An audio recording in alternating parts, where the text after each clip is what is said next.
नहुस। ऐसे प्रतापी राजा हुए थे महाराज नहुस। 7 द्वीपों पर शासन हो गया था राजा नहुस का। चंद्रवंशी सम्राट थे राजा नहुस। ध्यान रखना, लेकिन जब सत्ता हाथ में आती है और प्रभुता बढ़ती है तो मध तो आता ही है। ऐसा तो है ही नहीं कि धन और ऐश्वर्य अगर बढ़ता है तो मध ना आवे। जिस समय इंद्र की गद्दी के मालिक बन गए थे राजा नहुस, अब मन में विचार क्या बना कि जब मैं इंद्र की गद्दी का मालिक बन सकता हूं तो इंद्र की पत्नी का मालिक नहीं बन सकता। यहां आकर के गिर गए। तो महाराज नहुस ने और पत्र लिखा है,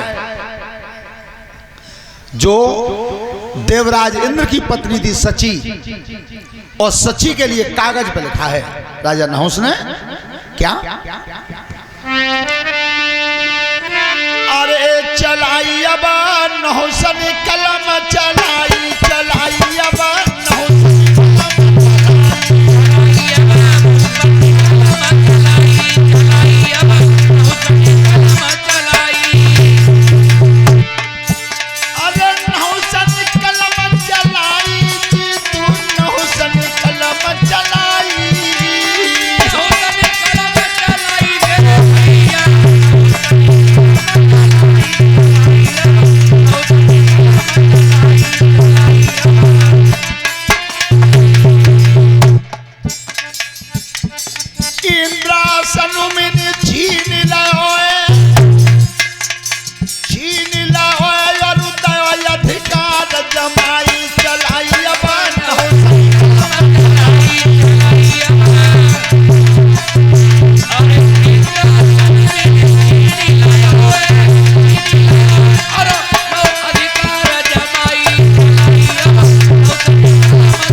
पत्र लिख दिया था महाराज नहुस ने सची के लिए, तुम्हारे पति की राजगद्दी जो है अमरापुर की, उस पर मेरा अधिकार हो चुका है। तो मैं कल मध्यम समय में आऊंगा तो तुम मुझे अपना पति स्वीकार करना, ये लिखा है।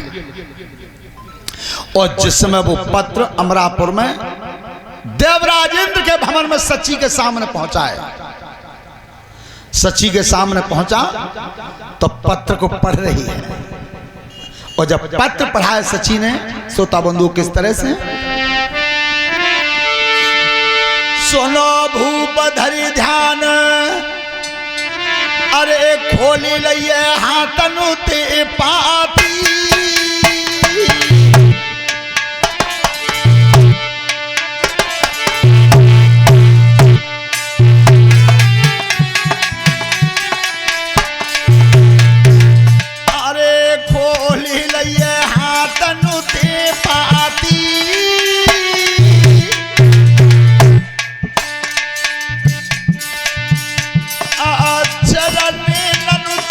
पढ़े का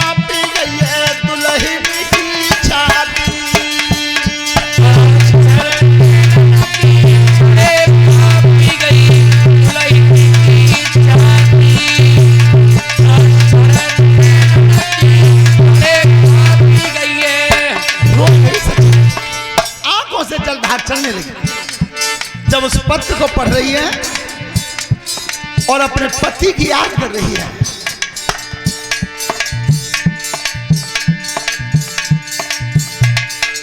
अरे धर्म मेरो नाय पति बच पावे और मधमी अंधो भयो नोस मेरी चौखट पे आवे।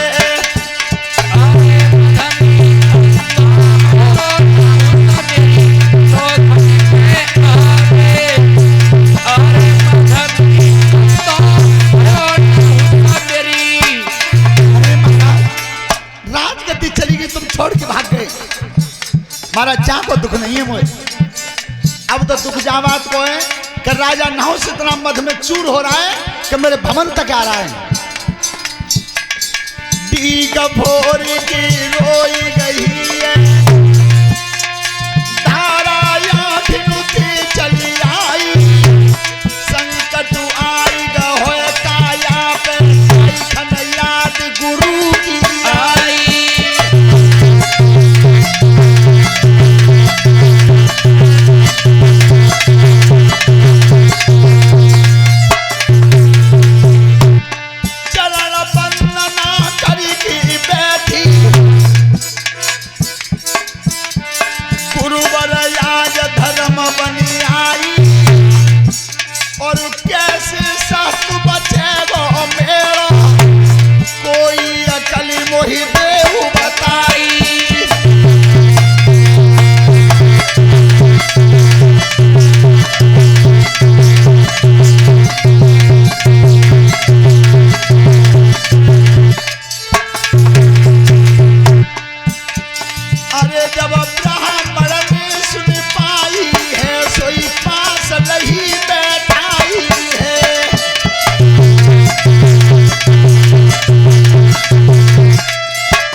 बेटा बैठो। सची रोई क्यों रही हूं बेटा? आंखें से आंसू चल रहे हैं। गुरुदेवता अब नहीं, मेरे पति की राजधानी चली गई, नहुष का अधिकार हो गया। इस बात का इतना दुख नहीं है, लेकिन आज तो नहुष महाराज जी कह रहे हैं कि तू मुझे अपनाना, मैं तेरे भवन पे आ रहा हूं, तुम मुझे अपना पति स्वीकार करना।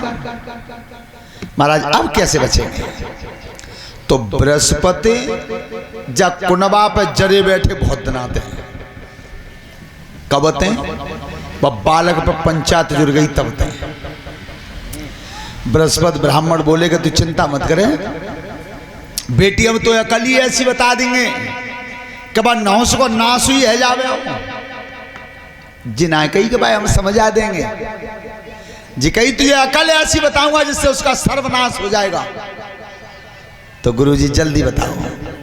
तो बेटी तू इधर से कागज पर लिख कि राजा नहुष, मैं तुम्हें अपनाने के लिए तैयार तो हूं, लेकिन मेरे भवन तक ऐसे वाहन पर बैठ के आना जिस वाहन पे आज तक कोई न बैठा हो, कोई न बैठा हो। ध्यान रखना कैसे कैसे अहंकारी हुए जा दुनिया में।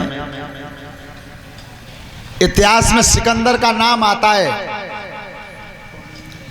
तो सिकंदर जब मरने को हुआ था तो सिकंदर ने यह कहा था अपने जवानों से कि मेरे शरीर को ऐसी जगह जाकर के दफनाना जहां आज तक किसी की लाश दफनाई न गई हो, यह कहा था सिकंदर ने।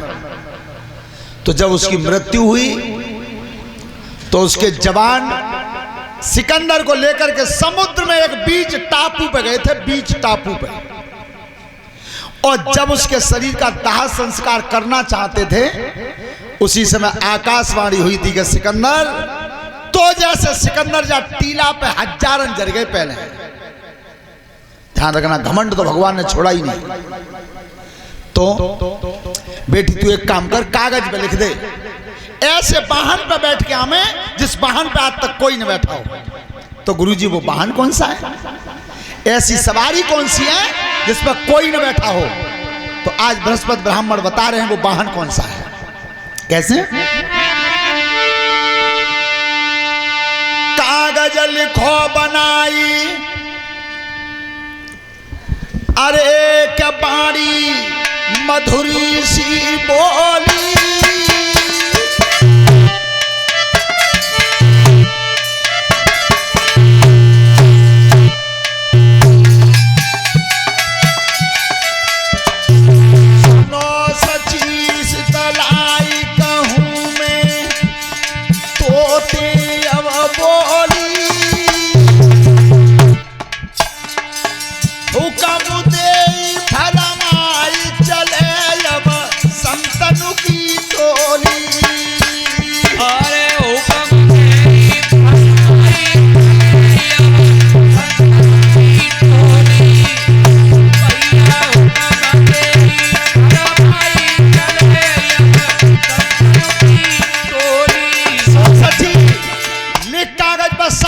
महात्मा सात और ऋषि राजा नहुष के हुक्म से चले और अरे बगल में टांग चले झोली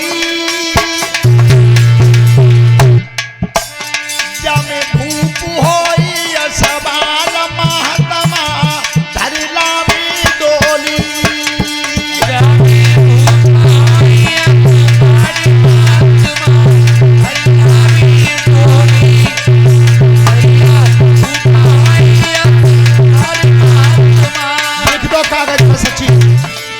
राजा नहुष जिस वाहन में तुम बैठ के आओगे जिस डोली में उस डोली को महात्मा उठा के लाएंगे कंधा पे सप्तऋषि सात और ऋषि उस डोली को कंधा पे उठा के लाएं जिस डोली में तुम बैठो नाश की नींव जमा दी सोता बंधु कागज कलम हाथ में लेके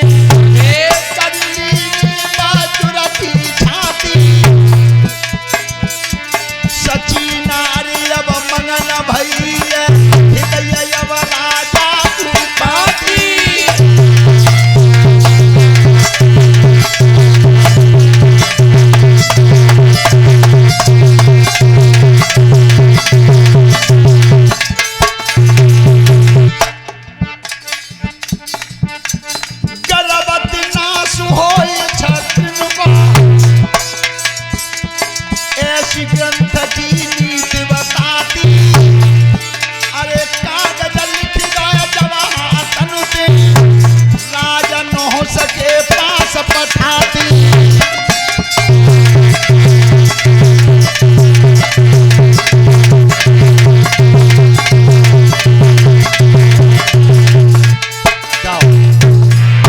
राजा नहुष मध में चूर थे पत्र भेज दिया है और जिस समय पत्र